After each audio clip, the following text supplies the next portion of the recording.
എല്ലാവർക്കും പുതിയൊരു വീഡിയോയിലേക്ക് ഒരിക്കൽ കൂടി സ്വാഗതം. അപ്പോൾ വേനൽ മഴയൊക്കെ പെയ്തു, എല്ലായിടത്തും നല്ല പച്ചപ്പൊക്കെ ആകാൻ തുടങ്ങിയിട്ടുണ്ട്. അതോടുകൂടി നമ്മുടെ വീടിൻ്റെ സൈഡിലുള്ള ആഫ്രിക്കൻ മല്ലിയാണ് ഈ കാണുന്നത്. അതെല്ലാം വേനൽക്കാലത്ത് എല്ലാം ഉണങ്ങിപ്പോയതായിരുന്നു. അതിൻ്റെ കുരുകളൊക്കെ വീണ സ്ഥലം. അപ്പോൾ ഇതെല്ലാം കുരുകളിപ്പോൾ മുളച്ചതാണ്.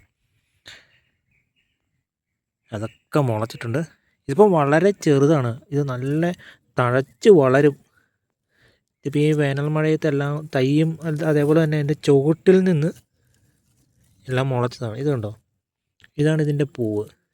ഇവിടെ ചെറിയ കായകളുണ്ടാവും. ഇതിപ്പോൾ ചെറുതാണ്. നല്ല നമ്മുടെ ഈ കൈയുടെ ഇത്രയും നീളത്തിലുള്ള ഈ രീതിയിലുള്ള ഇലകളുണ്ടാവും. വലിയ ആഫ്രിക്കൻ മല്ലിയിൽ ഇതിപ്പം മഴ വന്ന് പെട്ടെന്ന് ചൂടൊക്കെ ഒന്ന് മാറിയപ്പം പച്ചപ്പായതാണ്. നല്ല സാധനമാണ്. എല്ലാ കറികളിലും ഇടാം. സാമ്പാറിൽ, ചിക്കൻ കറിയിൽ എന്ന് വേണ്ട എല്ലാ കറികളിലും ഇട്ടിട്ടുണ്ടെങ്കിൽ ഒരല്പം മതി.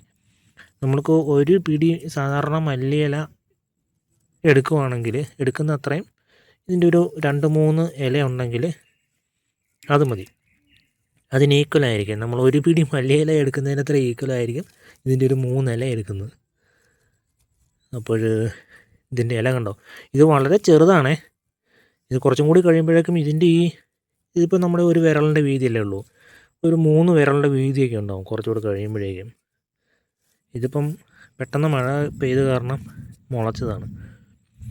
പിന്നെ ഇതിൻ്റെ ഇലകൾ കണ്ടോ, നല്ലൊരു ഷൈനിങ് ഉണ്ടാകും.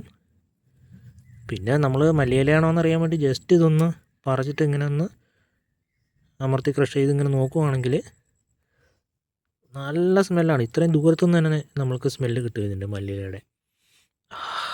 ഭയങ്കരമായിട്ടുള്ള ചമ്മന്തിയൊക്കെ അരയ്ക്കുവാണെങ്കിൽ ഒരു പീസ് വെച്ചാൽ മതി. മാങ്ങ ചമ്മന്തിയോ അതുമല്ലെങ്കിൽ വേറെ എന്തെങ്കിലും ചമ്മന്തി ആകട്ടെ, മല്ലിയില ഇടുന്ന എന്ത് കേസ് കേട്ടോ ആകട്ടെ, ഇതിൻ്റെ ഒരേ ലേറ്റാൽ മതി. സാമ്പാറിലൊക്കെ ഒരേ ഇല 3-4 പീസാക്കി അങ്ങ് ഇടുവാണെങ്കിൽ സെറ്റ് സാധനമായിരിക്കും. പിന്നെ ഇതിൻ്റെ ഇല ഞാൻ ഒരെണ്ണം പറിച്ച് കാണിച്ചു തരാം. ഇത് മനസ്സിലാക്കാൻ വേണ്ടി ഇതൊന്ന് പറിച്ചിട്ട് ഒന്ന് കയ്യിൽ വെച്ച് അമക്കി നോക്കിയാൽ മതി. നല്ല സ്മെല്ല് വരും, അത്ര മാത്രമേ ഉള്ളൂ. ഇതിൻ്റെ സൈഡിൽ കണ്ടോ, ചെറിയ മുള്ളു പോലെ ചെറുതായിട്ട് വേദന എടുക്കും. പക്ഷേ കുത്തിക്കയറാനുള്ള അത്രയും ഒരു ശക്തിയുള്ള മുള്ളല്ല അത്. പിന്നെ ഇലയുടെ രൂപം ഇങ്ങനെയാണ്. പച്ചയല്ല, ഒരു നല്ല ഡാർക്ക് ഗ്രീനായിട്ടിരിക്കും. കണ്ടോ, സെൻറ്ററിൽ ഇങ്ങനെ. അറിയാൻ ഇതൊന്നുമില്ല. ഇതിങ്ങനെ നോക്കിയിട്ട് ഇതൊന്ന് ജസ്റ്റ് ഇങ്ങനെ സ്മെല്ല് ചെയ്ത് നോക്കുവാണെങ്കിൽ നല്ല സ്മെല്ലായിരിക്കും. എവിടെയെങ്കിലും കണ്ടാൽ ഒരു ചുവട് നിങ്ങൾ എടുത്തുകൊണ്ട് വന്നാൽ മതി. ഇത് കണ്ടോ, ഞാനിപ്പോൾ പറിച്ച് കാണിക്കണോ. ഇതിപ്പം ഇവിടുന്ന് ഒരു ചെറുത് പറിച്ച് കാണിച്ചു തരാം. ഈ ഒറ്റ ഒരെണ്ണം കൂട്ടിപ്പോയി. ഇങ്ങനെ ഒരൊറ്റ ചുവടും, അതിനും വേര് കിട്ടിയില്ല. ഒരൊറ്റ ചുവട് കൊണ്ടുപോയി വെച്ചാൽ മതി. പിന്നെ ഇങ്ങനെ പൂവുണ്ടായി ആ പ്രദേശം മൊത്തമാവും. ഇത് വേനൽക്കാലത്ത് പൂവായിട്ട് ഇതിൻ്റെ ചെറിയ ചെറിയ കുരുകളുണ്ട്, ബ്ലാക്ക് കളറ്. അതവിടെ വീണിട്ടുണ്ടെങ്കിൽ പിന്നെ ഇതുണ്ടോ, ഇതിപ്പം ഈ പ്രദേശം മൊത്തമായിട്ടുണ്ട്. ഇവിടെ ഇത് തുളസിയാണ്. തുളസിയൊക്കെ മുളയ്ക്കുന്നുണ്ട് അതിൻ്റെ കുരു വീണ് എന്ന് പറഞ്ഞ പോലെ. ഞാൻ വേറെ കാണിച്ചു തരാം. ഇതൊക്കെ വലുതാണ്. ആ ചട്ടിയിലുണ്ട് വലുത്. ഇതിപ്പം മുളച്ചത് ആയ കാരണമാണ് ചെറുതായി നിൽക്കുന്നത്. ഇതുണ്ട്, ഇതൊക്കെ നല്ല വലിപ്പമുള്ളതാണ്. ഇനി മഴയാകുമ്പോഴേക്കും നല്ലപോലെ ഉണ്ടാവും. അപ്പോൾ ഈ കാണുന്നതാണ് മല്ലിയില, ആഫ്രിക്കൻ മല്ലിയില.